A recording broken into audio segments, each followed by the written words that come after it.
Pas tout à fait la même expérience. Mon conjoint est mort soudainement, donc aucune préparation mentale et émotionnelle. Et mon enfant avait 12 ans. Et elle est autiste, donc elle est très consciente du décès. Et on n'a pas la même affaire. Et moi, là, je te donne bien de l'amour parce que moi, ça aurait été une de mes plus grandes peurs. Je connais des veuves que leur mari a planifié leur date, la date qu'elle allait mourir. Il y avait un cancer du cerveau. Fait qu'elle avait la date, elle savait exactement le mois précis, l'heure précise que son mari allait mourir.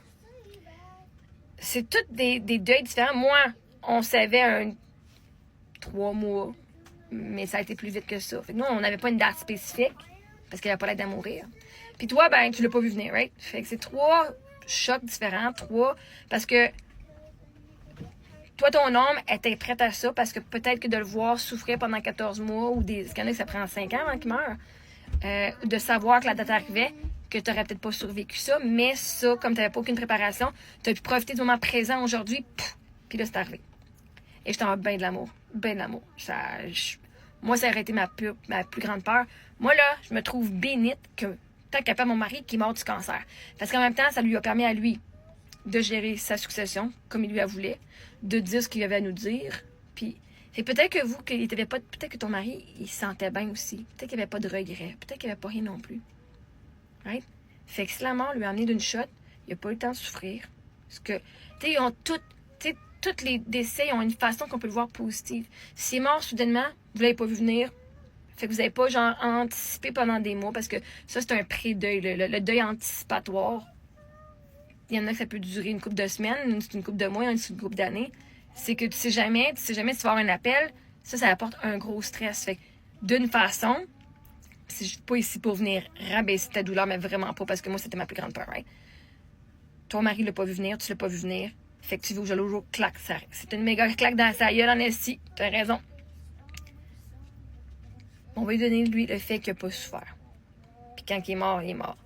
Toi, ça, tu souffres. Toi, tu souffres. Lui, il n'a pas eu besoin de se préparer. Right? Toi, quand tu... Oh my God. Je te donne bien de l'amour aussi. Oh my God. Oh my God. C'est horrible. OK, moi, je l'ai vécu horrible, mais ce scénario-là, moi, pas capable. Et je te lève mon chapeau. D'avoir un appel qui dit, c'est fini, shit, je peux que, fuck, j'ai le goût de broyer, OK? Fait que pour moi, ma mère est morte aussi dans la maladie, mon père, pas mon père, en tout cas, on manifeste pas ça, mon mari est mort dans la maladie. Moi, pour quelqu'un qui a besoin de se préparer, l'univers, elle savait que j'ai besoin de me préparer, puis sinon, j'aurais peut-être pas survécu, si j'ai arrêté du jour au lendemain. Notre âme, elle nous connaît. Elle sait ce qu'on a besoin. Fait qu'il a eu le temps de nous dire ses adieux. Il a eu le temps de faire ses souvenirs que lui voulait. Il a eu le temps de lui-même s'assurer qu'il était prêt avec ce qu'il avait à laisser. Right? Il a laissé ce qu'il avait à laisser. Il a dit à sa famille ce qu'il avait à dire. Puis au monde qu'il aimait. Fait que nous, la maladie, peut-être le monde dit là, fuck le cancer. Mais c'était pour mourir telle date à tel jour. Moi, je trouve le cancer, c'est une façon quand même humaine à la personne de pouvoir finir sa vie dans l'amour et dans la douceur le plus possible, même si c'est de la douleur. Voir de la douleur, peu importe. Right? Comme il y a des avantages dans tout. Puis ceux qui ont l'aide à mourir, ben eux autres, ça les aide d'être dans le contrôle de quand ça va arriver. Tu sais, de pas savoir, bon, c'est aujourd'hui, c'est pas aujourd'hui, puis j'arrive à l'hôpital, puis dans le coma, puis 3 jours après, il meurt, puis c'est jamais réveillé. Ça, pour moi, ça a été pire que sa journée de la mort. OK? Moi, la journée que je suis arrivée, que c'était coma, c'était pire. Toi, je sais pas c'est quelle partie qui était le pire. Si tu veux nous partager, vas-y fort, my God. Je te laisse la plateforme. Je te laisse le commentaire. Tu peux tout venir écrire. Viens te libérer le cœur. Je vais pas tout montrer à tout le monde. Mais si tu peux venir te libérer le cœur, s'il te plaît, fais-le. Dis-nous c'était quoi pire pour toi dans ton deuil, dans le choc.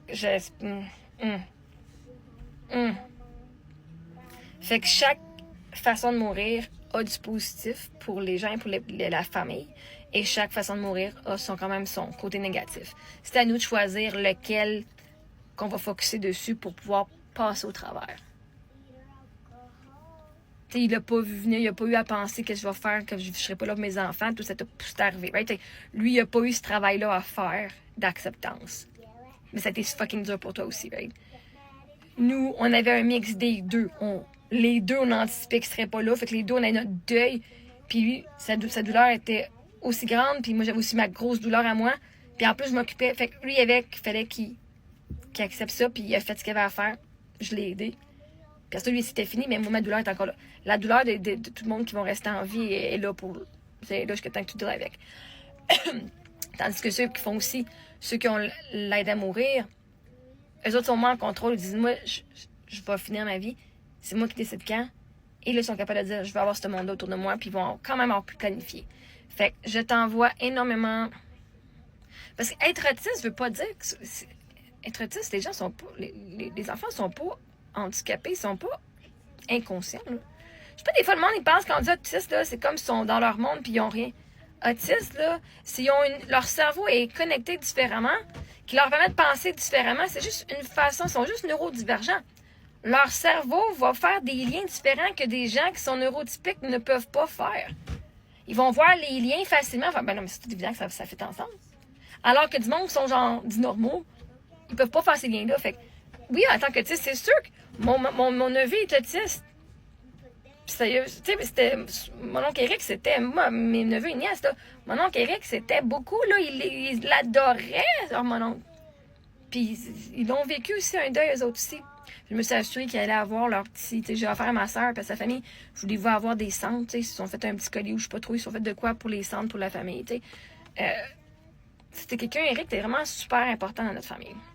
Fait que, c'est sûr que autiste, c'est sûr qu'elle était très consciente, là. Elle était pas comme végétale où est-ce qu'elle voit plus rien puis elle connaît pas ce qui se passe. Fait que c'est normal.